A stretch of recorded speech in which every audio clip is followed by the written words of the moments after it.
Welcome back, everyone. NicknLex here. Thank you so much for joining me today to this new episode of Music with Nick. Today we got another marathon by Duncan that is revolved around Michael Schenker and, family. So I'm very excited. I'm becoming a huge Schenker fan and UFO and, everything from that surrounds him, the scorpions, but this is pretty much, Duncan knows his stuff, and I'm still pretty new to it all, but I'm gonna try and pull up, different things just to make, just to connect the names and everything as I'm listening to this. But thank you again so much, Duncan, for the, for the request, for making this video possible. I appreciate it. And so this is called a UFO family marathon because what I think, there's a little bit here of explanation, is all these people have UFO in common, right? So the first track, it says by Duncan, it says, "Hi Nick, the first track is from their second album, Flying, and it features their first guitarist, Mick Bolton, on the track Silverbird." So we're gonna listen to that. And so I'm gonna pull up UFO in a second, and everything's gonna make more sense. Then Mick Bolton was replaced by Larry Wallis, later of the Pink Fairies. I know them very well, and Motorhead. This is his 1977 single "Police Car." All right. Now Larry was replaced by Bernie Marsden, who played with them for a while. Here he is with Whitesnake on the track "Ready and Willing" from their 1980 album of the same name. That is, let's see. Okay, cool. Whitesnake. And okay, my phone is just like responding to stuff it should not. And then UFO then recruited Michael Schenker from Scorpions. It says here the last track is with Schenker, and it's the live version of Rock Bottom from the brilliant 1979 Strangers in the Night album. So that's cool. So let me pull up UFO band, because if not we get a bunch of UFO stuff. All right, so here I see already the, okay, here are the people that you're mentioning. Oh my god, Vinnie Moore was in UFO. Vinnie Moore has been one of my influences when I started playing. I watched his videos with where he would explain modes and scales and really cool stuff. All right, so let's get into it here. I hope the volume is good. Silverbird by UFO. Flying 1 hour space rock. That's the link that I have. And actually it's called UFO 2. I don't know why, but this is from 1971. Here we go.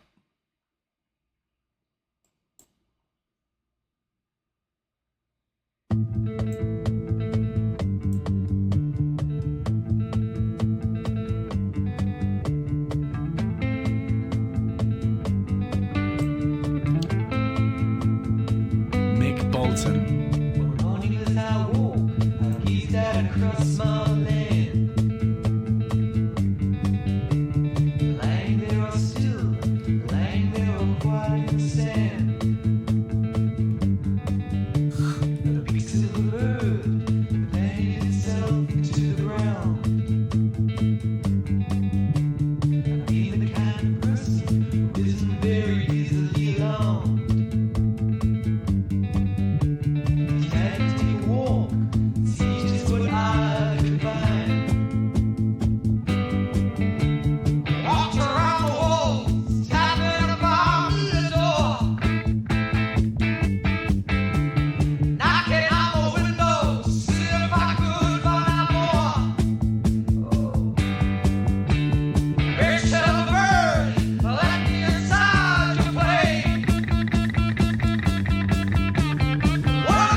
So good, man. Sounds more like a jam band. This UFO.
Wow, what a track, man.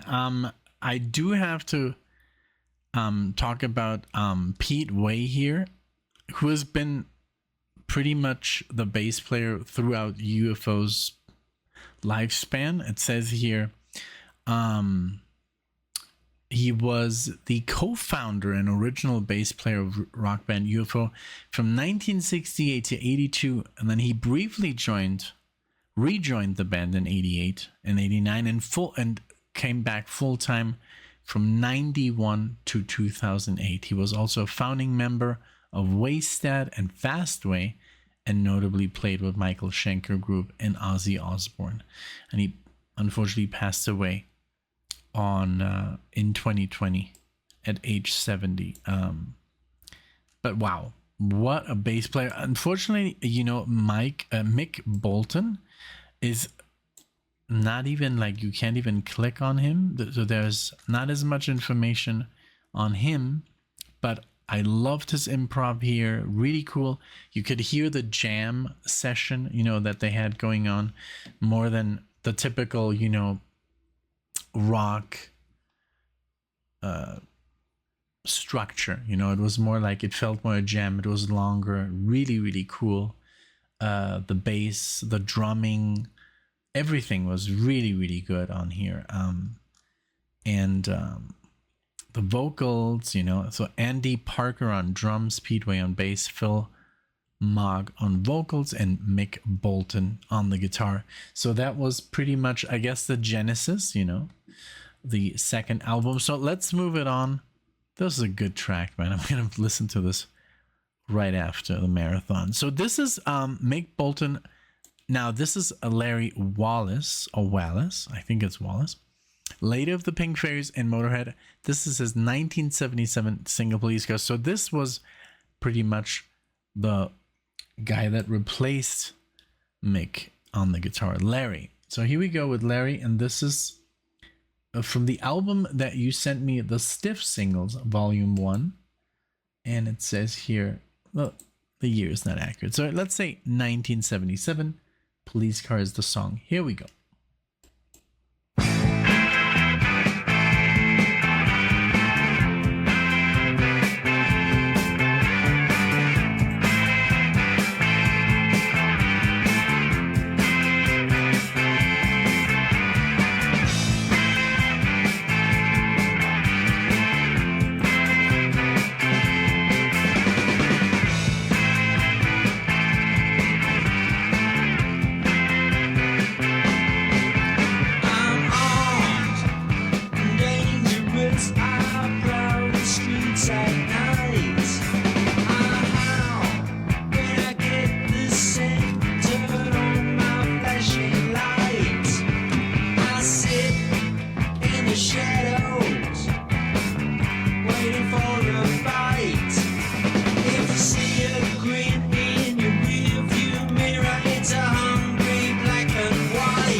police car.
Wow, the drummer on this.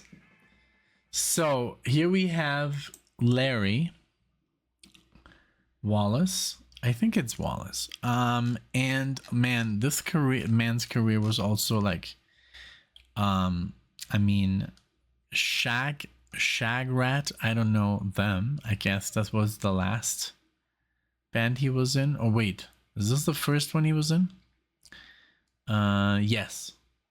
Then Blood When Pig Took, and then UFO, and then the Pink Fairies. That's where he stayed the longest, and then Motorhead. But also a lot of just work. Dr. Feelgood, Back in Business. Just a crazy career with as a guitar player. Also 70s. Wow, he also passed away. That's what I don't like about Wikipedia, because it says like in your face, you know, like no longer among us. But same, yeah. But the Pink Fairies, 1, 2, 3, 4, 5, 6, 7, 8, 9, 10, 11 albums. Oh, wait. That's Pink Fairies, The Deviants, and Mick Farren. Okay, so he was just a busy guy. He was playing all of his life. And Reckless Eric and stuff like that. Really cool. Really catchy tune that he wrote by himself. I love that you picked one that was him, you know. Now, we're going to switch it over to Whitesnake. So Larry was then replaced by Bernie Marsden, who played with them for a while. Here he is with Whitesnake. All right, so let's check him out. Let me pull up Bernie. That's so cool, like the whole like guitar story. Bernie.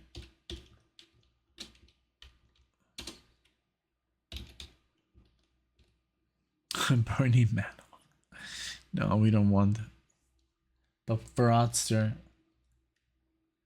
Let's just pull up the album by Whitesnake. I'm gonna see. Wasn't Steve Vai in Whitesnake as well for a while? That's so cool because Vinnie Moore. I've been listening to Vinnie Moore like since forever, and he's now the guitar player of UFO. It says since 2004. I was listening to Vinnie Moore way before 2004. When he was still as a solo artist with Jordan Rudess, both Dream Theater. So we have Whitesnake, Ready and Willing. Let's see how many albums does Whitesnake have. This mouse, I'm struggling with this mouse. I go down with the wheel and it goes back up. Ready and Willing, 1980, and here we have the musicians. Bernie Marsden, guitars and backing vocals. All right, who else is on here that I know? Ian Pace, Deep Purple's drummer. John Lord. But I mean, are these in like? Are these the actual performers on this album? John Lord, keyboards of Deep Purple. Neil Murray on bass. Wow. And David Coverdale on vocals, of course. All right, let's give it a listen. And here we go with Whitesnake and Bernie on guitar. Here we go.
Ridiculous. I love it.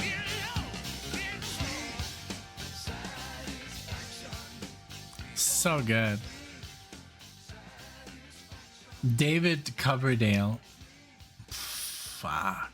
So good. And I mean, this guitar player here, yeah, he was something else. Like, that was already, like, I don't know, very technical and just like the way I like it. So it says here, this is very interesting to me. So an English hard rock institution, Whitesnake, founded by Deep Purple vocalist David Coverdale. Whitesnake emerged in the late 1970s with a style steeped in the driving British blues rock of bands like Thin Lizzy, Led Zeppelin, of course, Deep Purple. Wow. So it's basically like, that's why there's so many members on there that kind of like said, sure, you know, we'll record something with you. And I think he did a fantastic job in Deep Purple. I mean, the little bit that I've heard, I think every Deep Purple vocalist, I mean, I think it has been Glenn Hughes, David, and then Ian, and then Dio. I think all of them have done amazing jobs. And also, like, you know, jumping around different bands and stuff. Like, I think they're all friends in the end. So this here is the most important one. This is the kicker. Rock Bottom live UFO. This is Michael. And I mean, Michael is just so UFO then recruited Michael from Scorpions. And you know, I'm almost glad that they did, because we also got the amazing Uli John Roth, who is an amazing guitar player. Big influence on my favorite guitar players, you know, like Michael Romeo and Ingrid Malmsteen, and he's just a force to be reckoned with. So I'm happy that Uli got to play with the Scorpions in the 70s and Michael got to play with UFO, because then the Scorpions, don't get me wrong, I love the Scorpions, but in the 80s the Scorpions turned into more like a power ballad band, and the solos were, you know, not as good as they were with Michael or with Uli, you know. So yeah, that solo on Sales of Karen, I'm still working on it, getting it up to speed. You know, I finally know how to play it, but I really have to work on it because it's very fast, you know, and it's just like you have to play that stuff for months to get it up to the precision and speed. I don't want it to sound like dirty or anything. I want to sound exactly the same as Uli, you know, the guy who composed it. And I mean, you know, when you come up with that stuff, when you compose it, it's easy because you pretty much wrote the thing. But yeah, to learn it from scratch and then, you know, work it up to speed takes some time. So you'll see it eventually. All right, Rock Bottom live. This one is a longer one, 11 minutes 26 seconds. Here we go. Again, this is something called Rock Bottom.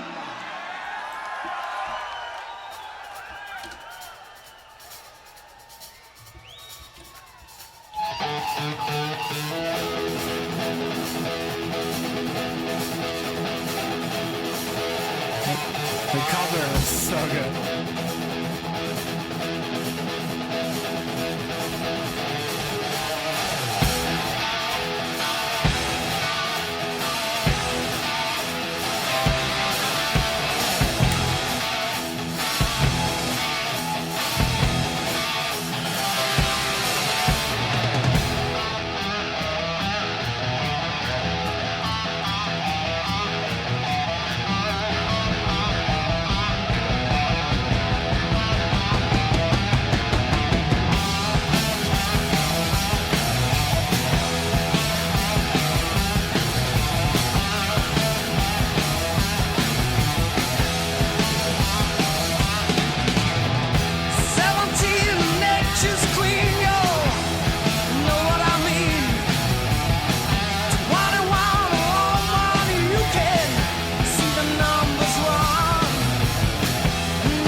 this album sounds ridiculously good, and it's been, you know, by other people, other famous.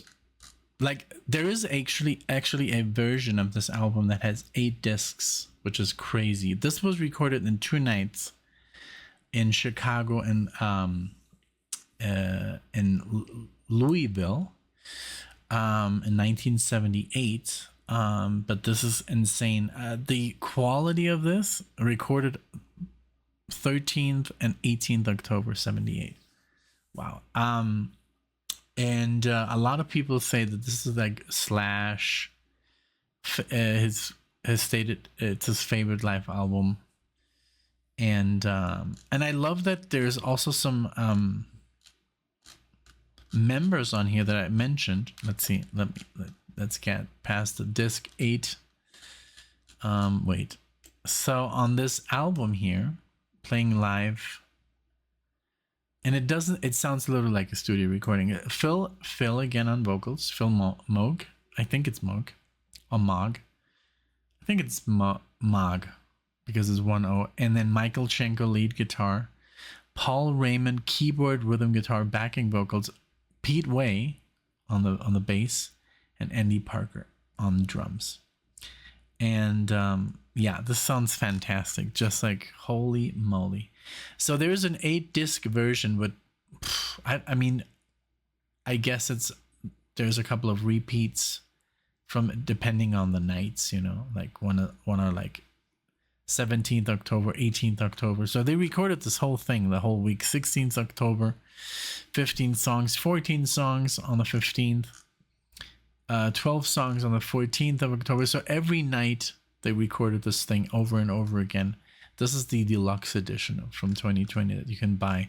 Must be a trip, but obviously the original that everybody knows since 78 is the one that we're listening to.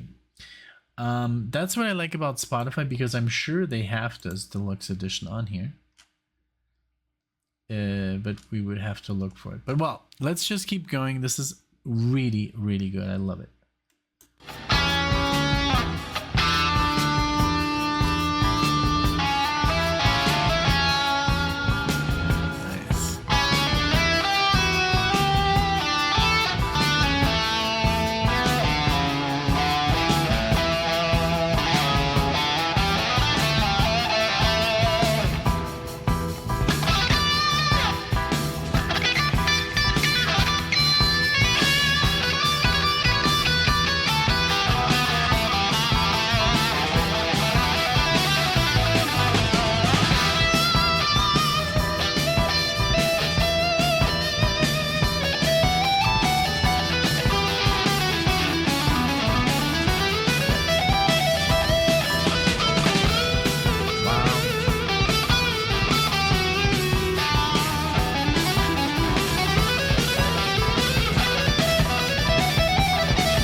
Okay, this is crazy what I just read. This was great to, read while I was listening to his amazing solo. First of all, the playing is insane. This guy is just like so musically gifted. Like, it's melodic, it's interesting, it's not repetitive. It's just like he has such a great understanding of the instrument, the way he finds him, to play around. And even if he improvises, I don't know if these solos are all improvised or not.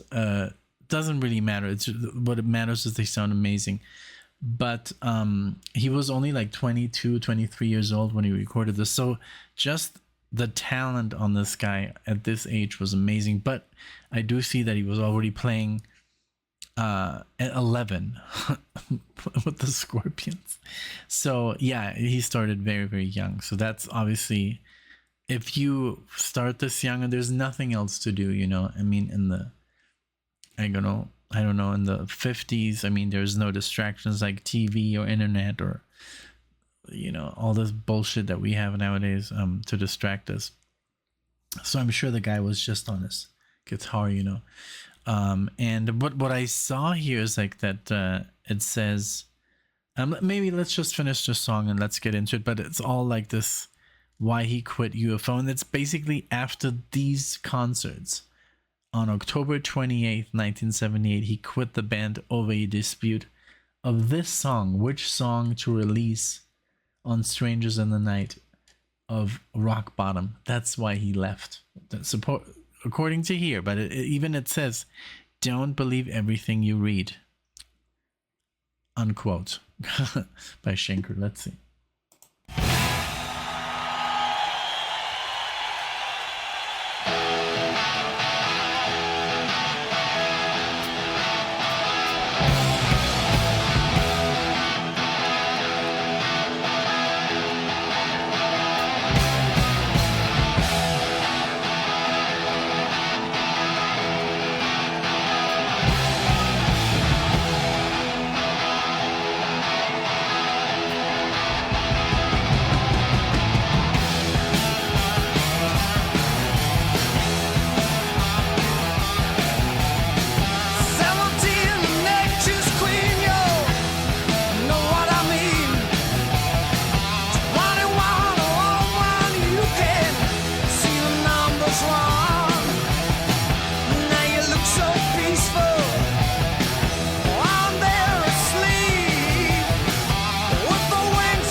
Apparently the PA company's offered you the options of wrecking it for them after we finish, so anybody who wants to take a speaker with them.